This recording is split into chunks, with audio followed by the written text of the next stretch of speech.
Rap é o som. Educa Rap. Rap para educar, educar para transformar. É com muita felicidade, né, que eu gostaria de informá-los que hoje aqui no programa Rap ao Som a gente vai estrear uma série de podcasts aí a respeito da educação ambiental, né, com a disciplina, uma parceria feita com o professor Renato Almeida, que ministra a disciplina de educação ambiental na UFRB, né, e aí envolve os estudantes da disciplina, né, do semestre agora que a gente tá o semestre 2020.2, que a gente ainda tá nessa onda da pandemia, repondo as aulas aí que ficaram atrasadas, né. Então a gente vai estar rodando aí vários podcasts e hoje a gente vai estrear e vai fazer uma série de 3 podcasts aí que vai abordar, né, os temas da fome, da segurança alimentar e o agronegócio. Então poucas ideias mesmo assim, né, tô felizão da gente estar fazendo essa parceria aqui e vou chamar aqui o primeiro podcast, certo? Cadê?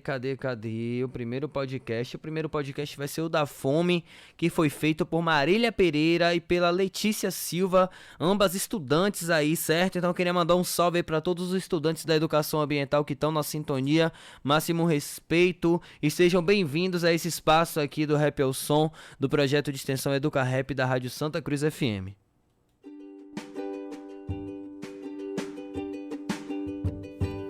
Olá, eu sou Marília Pereira, estudante da Universidade Federal do Recôncavo da Bahia, e juntamente com minha colega Letícia Silva, te convido a ouvir o nosso podcast sobre fome.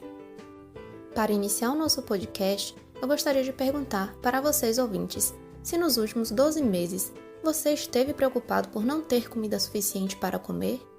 Vocês tiveram que pular alguma refeição? Sua casa ficou sem comida? Você estava com fome, mas não comeu?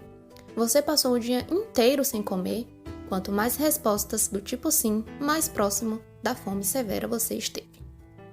Acredito que muitas pessoas responderiam sim a essas suas perguntas, Marília, já que atualmente na Bahia ocorreram 157 internações para cada 10 mil habitantes. Esses casos são tecnicamente chamados de desnutrição proteico-calórica, popularmente conhecido como doentes de fome. Isso ocorre porque muitas pessoas são obrigadas a reduzir a quantidade ou a qualidade dos alimentos que consomem, por não possuir dinheiro ou recurso. Infelizmente, essa é a realidade de muitos, né, Letícia? Mas e vocês, ouvintes? Sabem quais são as consequências da fome? Eu posso citar para vocês algumas delas, tendo como exemplo a falta de acesso uniforme aos alimentos, reduzir a qualidade da dieta, interromper hábitos alimentares que pode ter consequências negativas para a nutrição, saúde e bem-estar, incluindo doenças causadas por carências de vitaminas e diminuição da imunidade. Pois é, Letícia, e as coisas só pioram. A pandemia, por exemplo, provocou perda de empregos e também de renda. Segundo a FAO, entre 2018 e 2020, pelo menos 23,5% dos brasileiros deixou de comer por falta de dinheiro ou reduziu a quantidade ou qualidade de alimentos. Nessas circunstâncias, pensar em estratégias educativas para estimular uma dieta saudável é quase que um insulto. É preciso valorizar os serviços de assistência técnica e extensão rural, fazer registro justo e ético junto ao cadastro único do município, parar o desmatamento e melhorar as terras e o manejo para pastagens extensivas. Afinal, não há lógica para criticar iniciativas consagradas, e muito menos queimar estoques de alimentos e apostar apenas em mercadorias sem o apoio à agricultura familiar. E esse foi o nosso podcast sobre fome. Obrigado por nos ouvir e siga o nosso perfil no Instagram, o @educacruz. Gente, é maravilhoso esse podcast sobre a fome, né? Quantas informações trouxe, né? Então, esse podcast foi feito pela discente Marília Pereira e a Letícia Silva. Traz uma série de perguntas, né, que levam os ouvintes a se questionar o seu lugar socioeconômico na sociedade brasileira. Além disso, traz informações sobre números e consequências causadas pela fome. Além disso, destaca como a pandemia afeta no crescimento da miséria, segundo dados aí da FAO, da ONU, e traz como solução a mudança das práticas agrícolas convencionais por práticas ecológicas e também incentivos e apoio à agricultura familiar. Agora eu gostaria de, né, parabenizar, né, o podcast aí feito pela equipe, né, da Marília e da Letícia. Agora eu gostaria de chamar aqui o podcast da Segurança Alimentar, que foi feito pela Érica, pelo João Marcos e Crislaine. Vamos agora, né, ao podcast de Segurança Alimentar. Olá para todos. Esse é o podcast de setembro de 2021 sobre segurança alimentar. E hoje, eu, Érica, João Marcos e Crislaine vamos conversar um pouquinho com vocês sobre isso. Então senta aí e escuta até o final.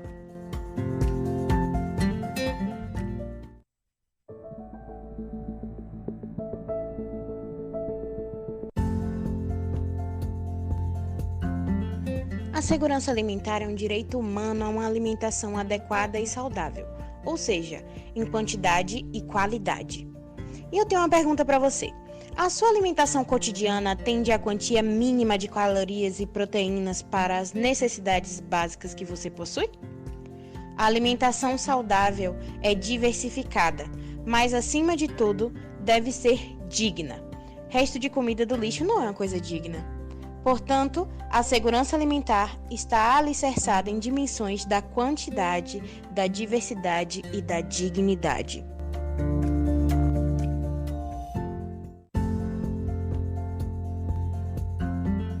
Olá, meu nome é João Marcos.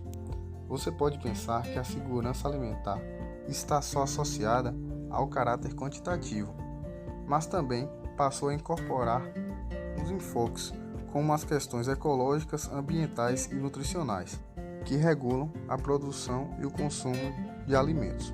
No Brasil, a segurança alimentar é garantida pela Lei 11.346, de 2006, a Lei Orgânica de Segurança Alimentar e Nutricional, que estabelece base para a Política Nacional de Segurança Alimentar e Nutricional em 2010, que por sua vez criou o Plano Nacional de Segurança Alimentar e Nutricional.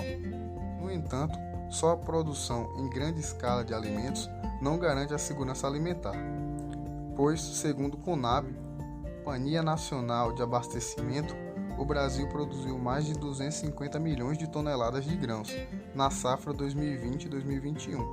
Sendo assim, como podemos explicar a má nutrição e o pouco acesso aos alimentos de qualidade em nosso país?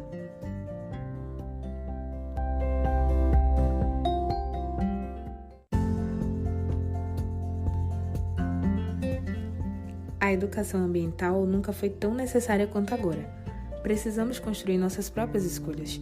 Por isso, nos lembramos da soberania alimentar, relacionada ao direito das pessoas definirem sua alimentação com base em seu próprio padrão cultural, regional, de maneira a garantir a segurança alimentar, que é um conceito que está impulsionado pela sociedade civil e é amplamente reconhecido por órgãos internacionais.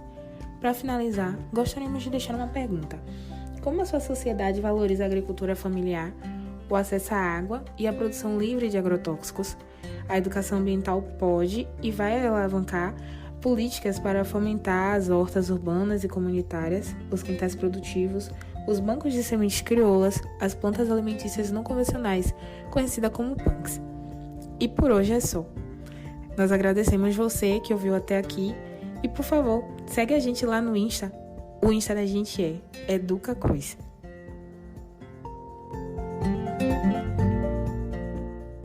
Que maravilha, né? Esse foi o podcast que abordou o tema da segurança alimentar, feito pela Érica, João Marcos, a Crislaine, né? Nesse podcast, como vocês viram, os estudantes destacaram que a segurança alimentar é um direito garantido à população. E João Marcos mostra, né, a abrangência da agricultura familiar, que também é ligada às questões ecológicas, e diz que no Brasil a segurança alimentar é garantida através da Lei 11.346 de 2006, a Lei Orgânica de Segurança Alimentar e Nutricional, que criou o Plano Nacional de Segurança Alimentar e Nutricional. E ele também questiona, né, através dos números, que o Brasil, apesar de ser um grande produtor de alimentos, ainda não consegue alimentar a própria produção. A Crislaine fala sobre a importância dessa discussão ainda nos tempos de hoje, alertando que é preciso garantir a soberania alimentar, e provoca os ouvintes, perguntando como a sociedade valoriza a agricultura familiar o acesso à água e a produção livre de agrotóxicos, né? A produção de alimentos livres de agrotóxicos. E também destaca a educação ambiental como um meio de garantir novas políticas públicas. É isso mesmo. Agora eu gostaria de convidar a Andréia e a Camila para a gente falar agora sobre agrotóxicos. Eu espero que vocês, ouvintes, estejam gostando dessa iniciativa feita em parceria com a disciplina de educação ambiental. Então eu gostaria de saudar aí todos que estão na sintonia, todos os estudantes, aí o professor também, Renato Almeida. Vamos agora com André e Camila e o podcast sobre agrotóxicos.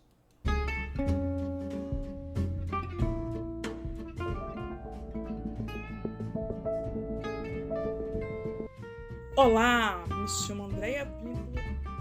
E eu sou a Camila. Estamos em setembro de 2021 e hoje nós vamos falar sobre o agronegócio. O agronegócio refere-se a todo o contexto econômico e socioespacial de produção da agropecuária, incluindo serviços, técnicas e equipamentos, e inclui toda a cadeia de atividades, como produção agrícola, a demanda por insumos, desenvolvimento de maquinários, industrialização dos produtos do campo e o desenvolvimento de tecnologias. Dentro do contexto histórico, há 10 mil anos atrás, o homem abriu mão do sistema de caça e coleta para migrar para a agricultura, a chamada Revolução Agrícola. Nesse sentido, compartilhamos aqui o pensamento do historiador Yuval Harari, que afirma que essa revolução foi a maior fraude da história. Afinal, ela até pode ter concedido algo à humanidade, mas pouco ofereceu ao indivíduo. Por volta de 1950, após a Segunda Guerra Mundial, a agricultura retomou seu papel central nas relações internacionais. A chamada Revolução Verde modernizou o setor agrícola mundial com fortes mecanizações, o uso de fertilizantes e agrotóxicos, melhoramento genético, sistema de irrigação, expansão de monocultura, além de planejamento e intervenção estratégica de mercado e cadeias produtivas. Após 70 anos, temos observado o avanço da agricultura de precisão, automação, conectividade, avanços biotecnológicos e acelerado o processo de digitalização. Em 2020, o agronegócio brasileiro contribuiu com 26,6% do PIB, colocando o país como o terceiro maior produtor de alimentos no mundo, mas existem fortes críticas. É isso mesmo, Andréia. Sob o ponto de vista ambiental, por exemplo, cabe destacar que mais de 60% da água consumida no Brasil é usada na irrigação, gerando pequenos e grandes conflitos, inclusive no Recôncavo e no Oeste Baiano. É nacionalmente responsável por quase 25% das emissões brutas de gases do efeito estufa. As principais culturas de exportação empregam 80% dos agrotóxicos consumidos no país. 52% soja, 10% milho, 10% cana-de-açúcar e 7% algodão. São iminentes os riscos de uma pandemia em setores da agropecuária, também responsáveis por 80% do desmatamento recente no Brasil. Já através do viés econômico-social, observa-se a intensificação da concentração fundiária, maior pressão pela flexibilização da legislação e retrocessos na política ambiental. A existência de um desigual peso político e financeiro acaba subordinando a agricultura familiar aos interesses do agronegócio. Exemplo disso são os contratos de integração, que transferem riscos e prejuízos aos agricultores familiares, com privilégios, garantias e lucros às empresas agropecuárias. Nesse sentido, reconhece-se a força do agronegócio, mas é urgente pensar o controle dos impactos ambientais gerados, além de respeitar e valorizar a agricultura familiar, principal base econômica de 90% dos municípios brasileiros. Afinal, não é o agronegócio que sustenta quase 70% da comida que chega à mesa do brasileiro. Por hoje é só, agradecemos aos nossos ouvintes e esperamos ter agregado informações no dia a dia de vocês. Se você gostou do nosso conteúdo, compartilhe esse podcast e segue nosso Instagram, @educa.ufrb. Gente, que maravilha, né? Esse podcast sobre agrotóxicos, né? Foi feito pela estudante Andréia e Camila. Andréia falou sobre o agronegócio, o que é, como está inserida na sociedade, como esse movimento ganha força através da Revolução Verde, né? Ela afirma que a Revolução Verde é uma maior fraude, né? Pois promete várias faz várias promessas que não cumpre, né? Como, por exemplo, acabar com a fome da população mundial, né? Isso lá em 1960. Aqui no Brasil, 1950 iniciou esse movimento no mundo, né? Então, uma fraude, concordo. Assina embaixo. E a Camila trouxe as contradições, né, e críticas, né? Ela disse que várias críticas são feitas à Revolução Verde, que traz esse pacote tecnológico e o uso dos agrotóxicos, né, que são feitos, né, essas críticas que são feitas pelo agronegócio no Brasil, no Nordeste e no Recôncavo. E a gente vemos também, né, que a prática do agronegócio não é uma prática sustentável e o que sustenta, na verdade, ele sustenta a desigualdade e financia crises políticas e ecológicas no Brasil.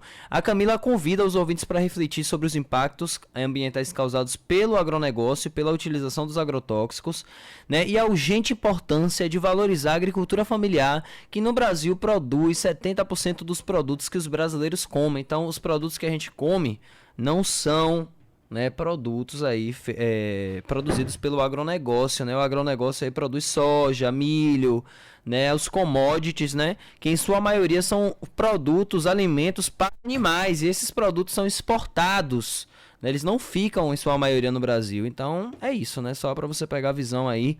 Então eu gostaria também, né, de finalizar aqui agradecendo a participação dessa galera massa que muito contribuiu, tenho certeza, essa galera massa aí da disciplina de educação ambiental, e dizer que nos próximos sábados haverá mais podcasts, mais informações. Esses podcasts estarão trazendo temas relevantes para os nossos ouvintes. Valeu, galera, muito bom. Vou até mandar um beijo aqui, ó, um beijo, ó. Um beijo estalado. É isso mesmo. Educa Rap. Rap para educar, educar para transformar.